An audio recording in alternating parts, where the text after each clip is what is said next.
this off. Are we recording? Okay. So, welcome. This is a Mike Forsyth episode. What we're doing is asking guys in our network and partnership and friendships that have a prepared lifestyle. And guys who think about the idea of being better prepared might even come from a version of that and potentially become a little complacent, so they potentially don't live that lifestyle. But a series of these questions is meant to identify some of the things that you do currently today versus what you did back in the military experience, and also to get your expertise. It's a line of about 10 questions. Some of them focus towards you. The first question is, what's being prepared mean to you? Being ready to handle whatever might come at you. I like that. That's what it is. Right. You don't know what you're going to get into, and you got to be ready for that. What's resilience mean to you? I think what resilience has come to mean to me is when you are able to react quickly and rebound quickly when something goes wrong. I also feel like I feel like you got to be careful as a human of being, having big sine waves in your life where you're really happy and then get really sad and you get really, I think it's better just to be a little bit more steady. So I don't feel like resilience is a huge part of my life because I don't ever feel like I need to bounce back because even when something goes wrong, it doesn't affect me in a big negative way. So yeah, I would say that being resilient is being able to keep going regardless of what's going on. I like that. How do you stay resilient? I mean, in the context of your example, you said basically you're steadfast and steady so you don't have lulls of vulnerability. Right. How do you stay and maintain that integrity? I think you have to be careful about when things are going good, getting too excited about it, getting too happy about it. And when things are going bad, you don't get too sad about it. I often talk about the fact from a leadership perspective, you're in charge of a mob. And when you're in charge of a mob, when the mob starts moving in a direction, they get the mob mentality and they all start going in that direction, which means when they do something well or an operation goes well or a project goes well and they all start getting happy and high-fiving, they think they can start getting a little bit arrogant. You can start getting a little bit complacent. So you as a leader has to be like, hey, yep, we did good. Here's some things we need to check on this, and let's make sure we take care of this little problem that could have happened we didn't foresee. So you kind of hold them in check. And then the opposite is true also when things start going bad. You do a bad operation, you have a bad project, you lose a bunch of capital on an investment that you made with the team. The morale starts to go down. You can't be part of that mob. You got to be the one that says, hey, look, we learned some lessons, and we're not going to make those mistakes again, and we got more opportunity coming in the future, so let's go. So I think that just as a leader, you need to stay balanced in terms from a morale perspective. And that spreads to making sure that your team stays balanced from a morale perspective. And I think that if you have that mindset, resiliency doesn't come into play as much because you're not falling down a bunch, but because you're not putting yourself in situations where you're letting yourself get complacent. So this is probably the longest answer you've had on this question. No, it sounds like it's expectation management as well. Yep. Right? Absolutely. So fall down, get back up. That's my short answer. You talk about leadership. What in your opinion, I mean, you're out of all the people that I know in my entire network, but also taking a step back, I look at you as a person who understands leadership seemingly more than anybody else. Because when you look at Admiral McRaven, it's kind of top down, right? It's a pinnacled position, and that perspective is different. Your role is like the tactical leader. I would look at Admiral McRaven, McChrystal. I would look at those guys as like the strategic. You're the tactical, which I think for most people is tangible, useful, elements of leadership that are important. So I look at you profoundly as the subject matter expert on this, and I'm interested in your take on a couple questions on leadership. One, what in your opinion makes a good leader? So when first of all, props to McCraven and McChrystal. Those guys, you know, I don't want your setup of the question to me or you being implying like, oh, those guys they're okay at a strategic level, but no, those guys are great. You know, I'm friends with Admiral McCraven. I worked for Admiral McCraven. Great respect for him. I never worked directly for McChrystal, but I knew him, and I was lucky enough to be in situations where I was getting a very good view of the strategic picture. I was working for Admiral McGuire. I was his aide for 13 months or something like that. And so I'm sitting in meetings with all those guys. Got to see a very good perspective. It was very helpful to me to understand, and I just did a podcast about this, to understand the negative impact it had when SEALs did dumb shit, when they would make mistakes, when they would do things that they shouldn't be doing. And I got to see, you know, my boss on the phone with the CNO, with the Secretary of the Navy, and with just sitting there with the SOCOM commander, and realizing, hey, you get some E5 out there that does something stupid, it has a negative impact up the entire chain of command. So community is not that big, and when I saw that, it helped me see that perspective, understand that perspective, and then pass that perspective on to the guys that worked with me at a tactical level. So I feel like I was lucky in the fact that I got to see that strategic picture and I got to understand it pretty well. And then I had a very lucky career of being a prior enlisted guy, working in the training department, doing a bunch of platoons, and getting a good handle on the tactical side of things, teaching all those things. Back in the day when you could teach everything, you know, we used to teach. When I was in training cell at SEAL Team 1 as an E5, I taught everything: land warfare, CQC, combat swimmer, you name it. Like, I was going on that trip. Spec recon, comms, everything. So I was very lucky to have a good tactical handle as well. And I think that really benefited, made life a little bit easier for me. But what makes a good leader? For me, the number one thing that I always talk about when it comes to the most important characteristic for leadership is humility. Because if you're not humble, you're not listening to anybody else, you think you know everything, you're not taking any input, you're probably getting complacent, you probably aren't respecting your enemy. And all those things stem from a lack of humility. And that ego getting out of control is the biggest problem that leaders run into. Interesting. You've been noted as being a good leader. I assume being a good leader means the majority of your decisions were good ones when weighed against bad.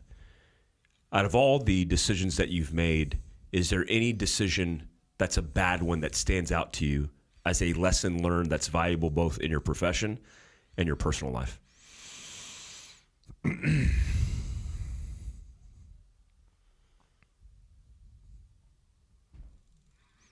I'm trying to think of which example I should use of bad decisions.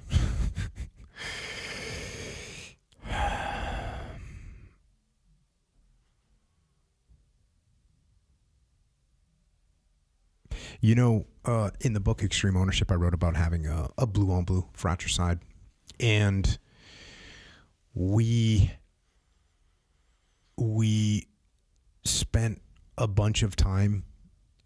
We had a bunch of operations that we were doing back to back. It was supposed to be a battalion-sized operation that we were supporting. The division said no battalion-sized operations. And so the battalion-sized operation, which had one ConOps written for it, which we had written one ConOps for, got broken up into, I think it was 11 company plus sized operations, which therefore I had to then go and write 11 concept of operations separately. These were about 10-page documents. You know, some of it was copy paste, but there was a lot of detail that went into them. You know, even if it's just what buildings do you think you're going to be in, and these had to be instead of just being like using the battle map, they were grid zones. Like, it was detail that was a pain. And I just said, okay, we'll do it. And we spent too much time on this paperwork and not enough time rehearsing and not enough time sitting in the briefs with the Army. And the Army was, the first, the 506, the most squared away group of people I've ever known. And I spent too much time with the paperwork, and I should have spent more time coordinating, sitting in those meetings, making sure that everyone understood what was happening. And we ended up having a fratricide. We ended up having an Iraqi soldier get killed, having one of my guys get wounded, having several other friendly Iraqi soldiers get wounded. So that was one of those ones where I look back and think, yep, you leaned a little bit too hard and, hey, you know what, let's just get it done. And I should have said, hey, you don't need all this information. It's the same basic con op. And I pushed back maybe once or twice with that of, hey, it's the same basic con op. We're doing the same thing. Nothing's really changed. And I should have even continued to push back when the word came down. No, just write 11 new con ops. Hey, roger that. And I should have said, no, we don't need to. Or I should have said, hey, I'll do it all. Platoon commander, you go in there and sit in these meetings. Instead, we kind of just double teamed them. So that was, I look back at that one. It was a mistake for me to do that. On the topic of leadership, I'm interested on your experience. Who's the most profound leader that you've ever worked with or for? So there was a guy that I worked for in my 2nd SEAL platoon. He was a prior enlisted SEAL. He made it all the way up to E8 before he switched over to the enlisted side, to the officer side. He'd been stationed at just about every type of SEAL team that there is to be stationed at. He was an extremely humble guy. He was good at everything. He understood us, and he was just awesome to work for. We actually had a mutiny in our platoon. We got our platoon commander fired, and this guy came in to take his place. And he was so good. And he made life so good for these, 16 SEALs in his platoon. And that's the guy that, as I worked for him, when I got done working for him, I said to myself, one day, if I can, I'm going to try and make life good for 16 guys in a SEAL platoon. And that's when I decided I was going to try and become an officer. And I applied for it and got picked up. But his humility is the thing that I've always tried to emulate. The fact that he listened to us. He was the most experienced guy. He had combat experience at a time when almost no one had combat experience. He had been in the Grenada invasion. And so he had all this experience. He'd done everything, and yet he listened to us. He asked our opinion. He would be influenced by us. He let us run things. And I thought to myself, if this guy who has all this experience, the senior guy in our platoon, been in forever, knows everything, he's asking us for our opinion and actually executing on our opinion and letting us run things, that's what I need to try and do. And that's the guy that I tried to emulate through, and I still try and emulate him to this day. Just a great guy. That's awesome. Do you know where he's at right now? He works in the Naval Special Warfare still as a civilian. Wow. Yep. That's awesome. Yep. I've asked him to come on my podcast. He just smiled and said, no, thanks. That's so awesome. Oh, that's awesome. On the topic of individual preparedness, I'm curious to what's in your everyday carry. Well, like you, it kind of depends on what I'm doing and where I'm going.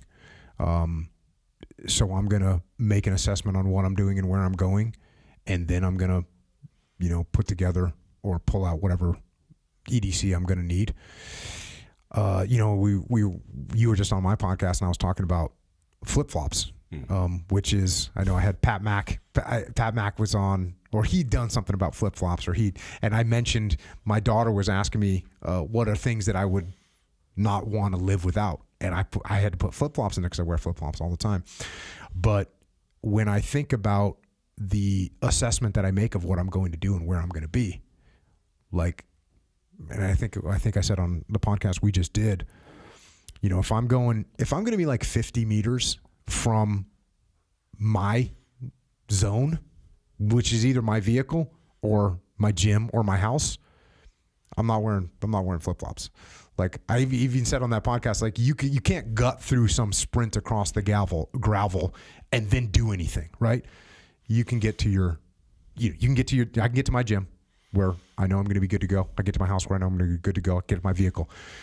I can gut through that for 50 meters. But if I'm anywhere that's going to be longer than that, well, now I'm making adjustments and I'm just wearing a pair of sneakers, no big deal. And that's kind of the assessment that I make with anything. But, I have the standard kind of loadout, that I'll carry. That's, I guess, would be similar to what normal dudes carry, I carry a 365, tourniquet, flashlight. I like a headlamp. That's kind of how I roll. What about on the topic of mobility? Now, it's not common for people to understand mobility in the context of preparedness, but we look at mobility platforms as the extension of a capacity. It's like a rucksack with more space. What is your preferred mobility platform, or what vehicle do you utilize and why? I have a 4-wheel drive Sprinter van. Oh, you do? Yep. Oh, I have one of those. Yeah. Why did you choose the Sprinter van? Well, when I got mine, there was no other available options. I've had 4-wheel drive vans. I've probably had, let me think, 1, 2, 3. If you count my 1997 Dodge Grand Caravan was an all-wheel drive vehicle. I don't get vehicles that are all-wheel drive. That to me, that just doesn't make sense in the world. But if you count that one, I probably had 5 4-wheel drive vans. Did you have was it black with a red stripe going? I've often been tempted for that. But like I've had the Quigley vans. I've had the Chevy, when the Chevy made an all-wheel drive van. I've had one of those. I had another one that was just modded up in Utah. And then I've had 2 Sprinter 4-wheel drive vans that came out in 2016. I got them the first year that they came out. So to me, that is a great mobility platform. So you have one, that they're extremely capable. That you can put anything that you need in them. They're just great vehicles. Now Ford has come out with an all-wheel drive version, so I'll be looking at that one as well. I'm reading good things about it. It's gas, not diesel. Some advantages, disadvantages. I'm actually kind of leaning towards gas these days, just because you get in the cold weather. Depending on how cold it is, you can get problems with diesel. And those are problems that you can solve as well. There's preparedness that you can do for that. But I'm definitely looking at one of those Ford vans right now. But yes, that's my mobility platform. It's awesome. It's a full-size 4-wheel drive Sprinter van. It's also a mobile sniper hide too. It's great sniper hide. It's great for everything. Loophole shots. You can do all this stuff in there. You can survive for a long time with one of those vehicles. I heard you on the topic of Homestead discuss a little bit about your situation, where you described your kitchen being essentially an observation post. I think you described your kitchen as an OP, overwatching certain parts of your property. Without going into detail, without compromising your personal security, what are some of the things that you focused on building and securing your homestead? It's just a compound. Yeah. Talk people through compound context, because we know compound because we've operated in and out of compounds. We've actually seen the advantages and disadvantages from the enemy side. Compounds aren't common in America. What is a compound, and what methodology did you apply? It's a walled compound that if you're going to come in, I'm going to know. And it's not going to be easy for you to get in there. There's also, I've explained this to when I had people doing work at my house, and they'd say, well, if somebody wants to get through this, and I'm like, yeah, that's true. I'm going to know, number one. And number two, it's going to be a challenge. And number three, I'm going to know that they're bad. Like if you're entering my compound, I know that you are doing it because you want to do something nefarious to me and my family. It's not an accident. Yeah, it's not. You didn't just wander in there. So that's going to be a problem for you if you show up there. And that's good visibility on the points of entry. And yeah, it's a nice place. I like how you describe that. That's a perfect prepper answer. Yeah, it's the homes. You know, I got this thing going. Do you do anything in your homestead for sustaining your survivability long term? Do you have bees? Do you have chickens? Do you have any renewable energy sources? Name, if any of the things that you have that extend your survivability long term? Yeah, I have solar at my house. Oh, awesome. And so then I have a lot of meat that's frozen. That is a serious problem if you have frozen meat and you don't have an energy source for it. So I have solar that can power my refrigerator, my freezers, my deep chest freezers for a long period of time. Awesome.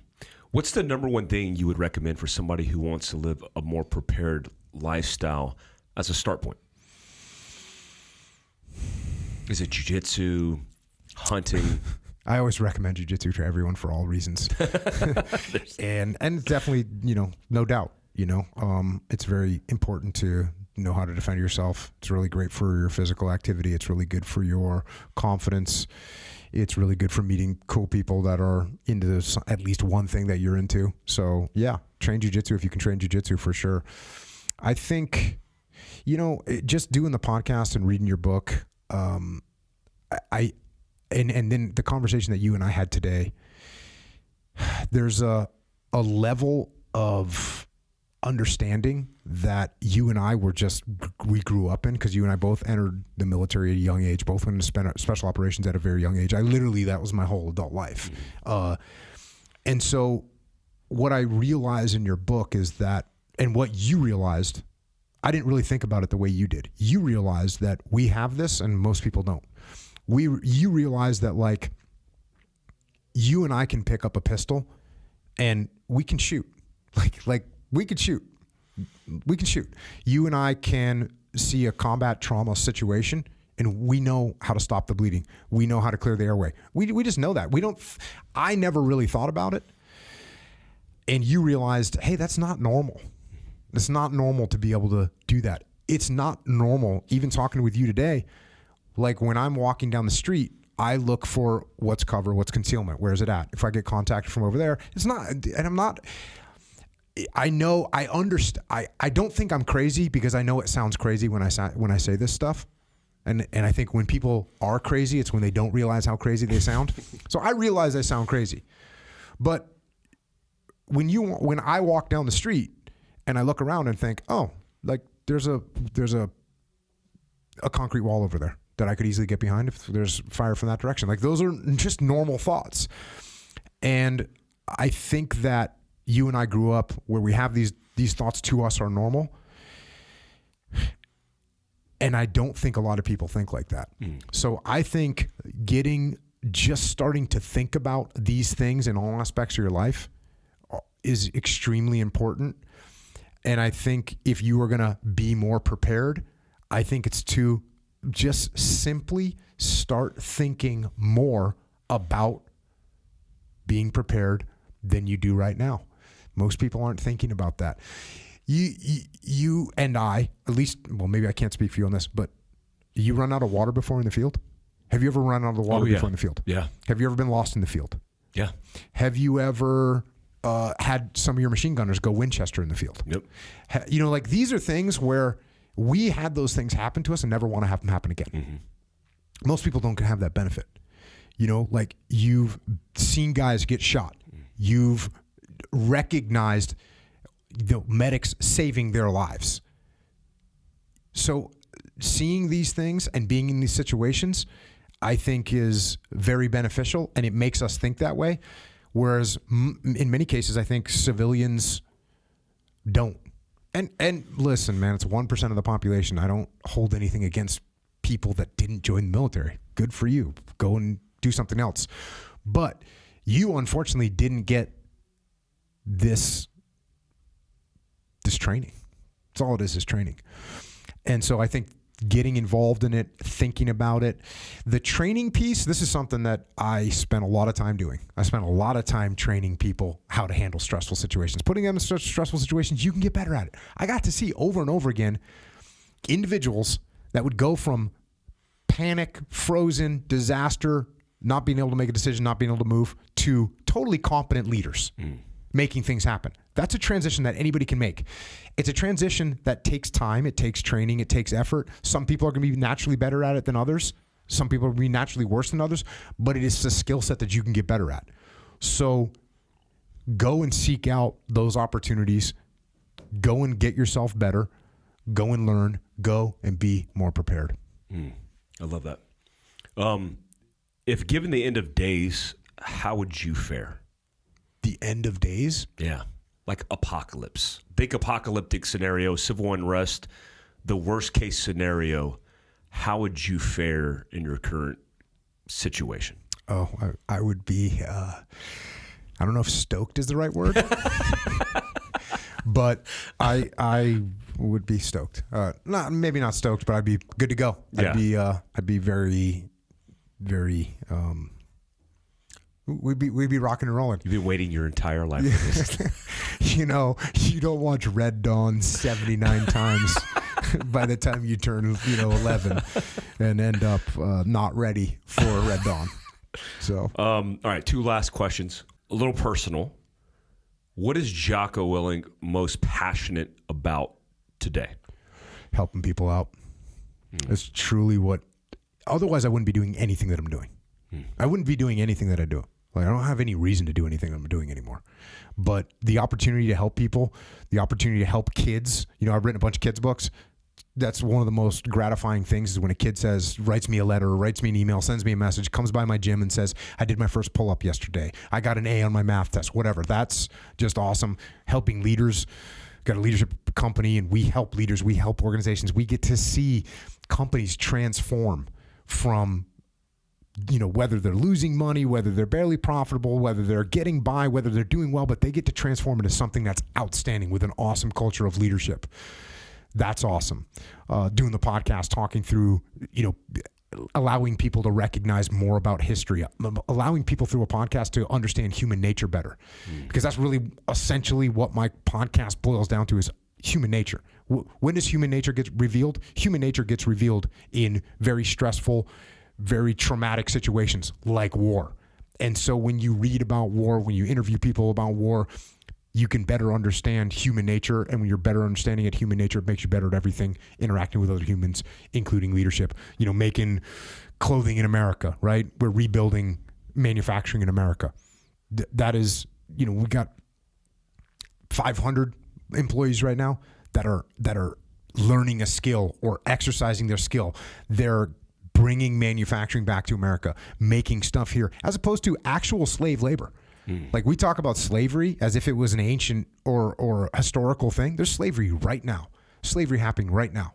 And if you're buying something from China, you are literally engaging in slavery. That's what's happening. So being able to bring this stuff back to America is a passion of mine. And then, we're making supplements and energy drinks that's truly good for you. It's kind of weird that you could make a product and sell it to kids that's poison, that kills them, that gives them diseases, and yet it's going on. So being able to help people out, that's why I'm doing this. That's what I'm doing it for, and that's what I'm going to keep doing. Speaking of selfless service, we had talked before, or maybe I've heard you talk before, about what it would take for you to become a politician. What would it take under current circumstances for you to become a politician, especially if given the opportunity or asked for the opportunity from somebody like Tulsi Gabbard? I imagine Tulsi Gabbard is somebody who is in a position where she has a proven track record. She has history. She's a great leader and would step up at some point and potentially ask for support. And I imagine she's not going to ask for support from fellow politicians, but she might seek the support of men like yourself. What would it take for you to actually run for a political position to help this country get back on its feet? You remember what they did to Tulsi, right? Oh, I remember.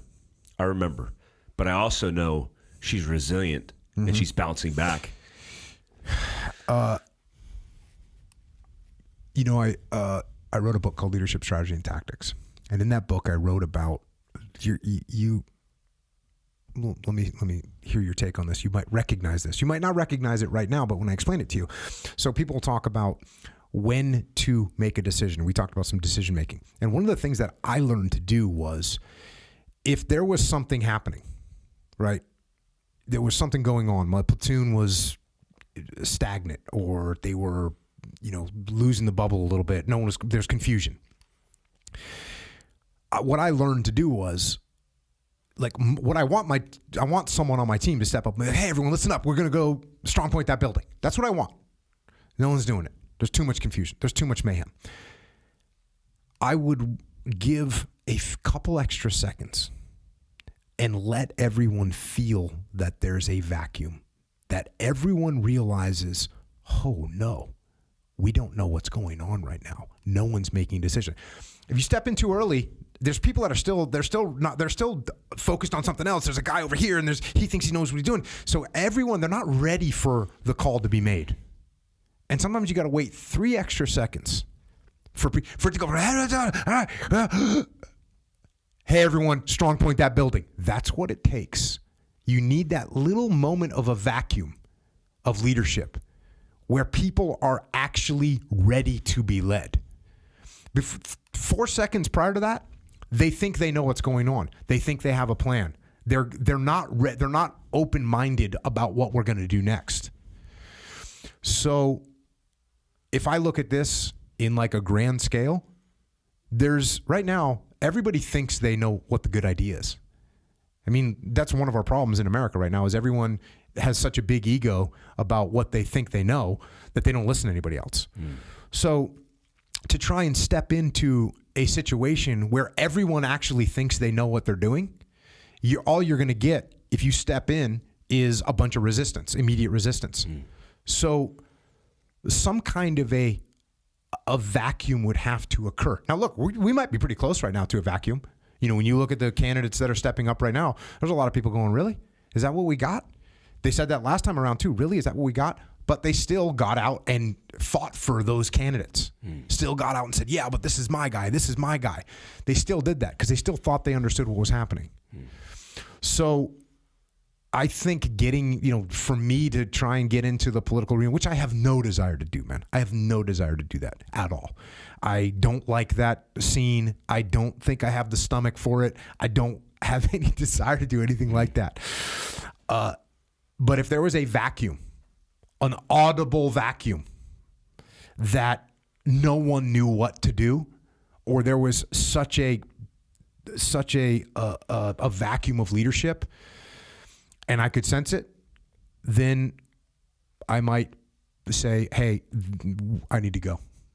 But I'm telling you, man, like, people say, like, isn't it bad enough? Because my standard answer is like, it's not bad enough.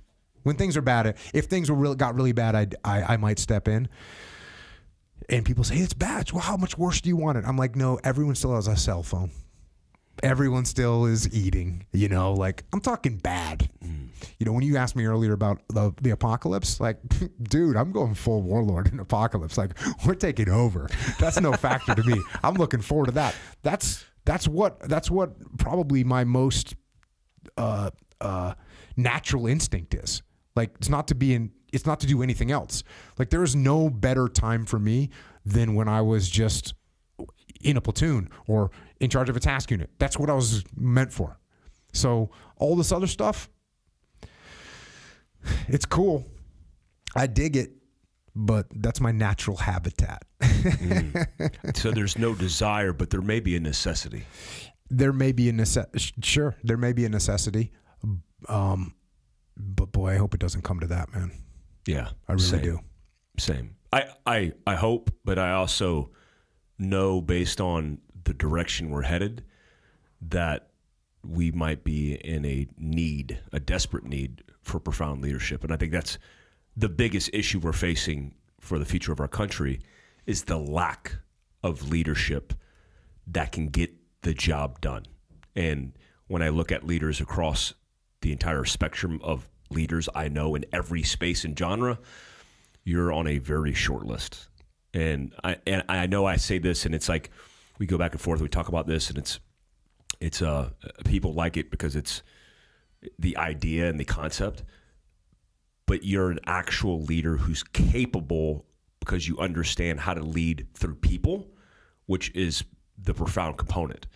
Most people think the President of the United States, the figurehead, is the leader, and that's true when they are a leader.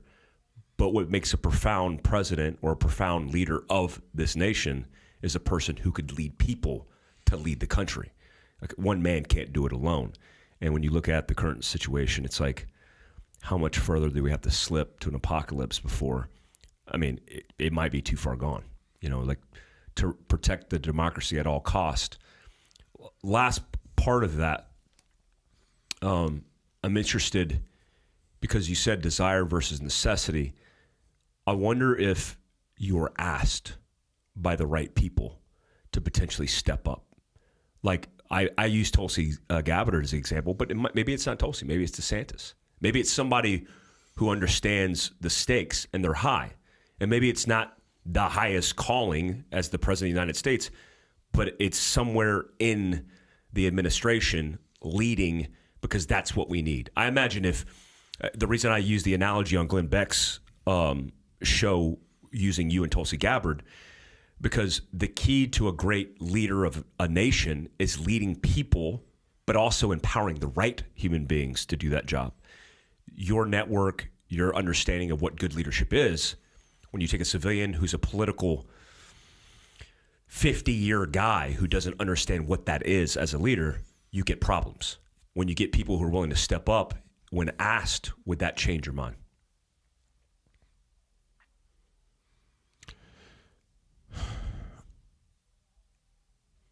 I love America.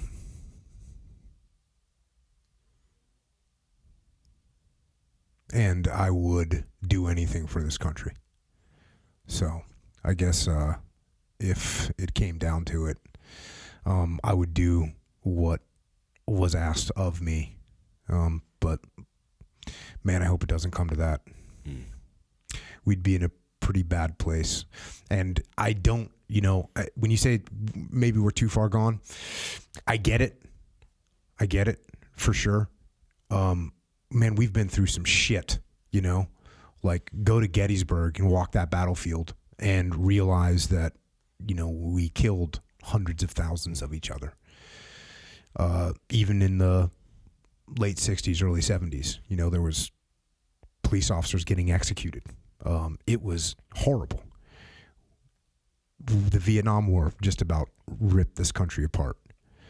So we've been through a lot of bad times. It seems like it's bad. Part of the reason it seems like it's bad is because we can see more now because of social media and the 24-hour news cycle. Like, there's sharks off the coast of California. There's a lot of them. They can see them now because we got drones out there flying around. There's big great white sharks swimming around out there. We used to not, we knew that they were out there kind of, but we didn't really know it. Now we know they're out there. You can go watch them.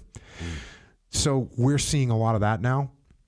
You travel around this country. Most of the people that I meet in this country are not crazy. Most of them are like, what are they thinking about? They're thinking about helping their family. They're thinking about building their business. They're thinking about working hard. That's what they're thinking. They're not thinking about these crazy people that you see on Twitter. They're not thinking like that. They're just good people. That's what the majority of America is. At some point, that majority of America needs to step up, and we need to step up. I think I'm one of those people. I actually talked about this recently. Like, if I had a presidential or I had a party, it'd be called normal. Like, hey, I'm just a normal person over here. That's what I am, a normal person. And there's a lot of Americans that are just normal. And they're not fringe. They're just trying to raise their family, trying to build a business, trying to work hard. That's what they're trying to do. So that's where we're at. Most people are like that. Are there some fringe crazies out there? Yes, there are. Do they get a lot of airtime? Yes, they do. Do they make a lot of noise? They certainly do. Are they wrecking some cities? Sure, they are. Yeah, for sure. I live in California, man. Go to LA. It's parts of LA is third world crazy. Parts of San Francisco are third world crazy. Like, you can't imagine that this is in America, but it is.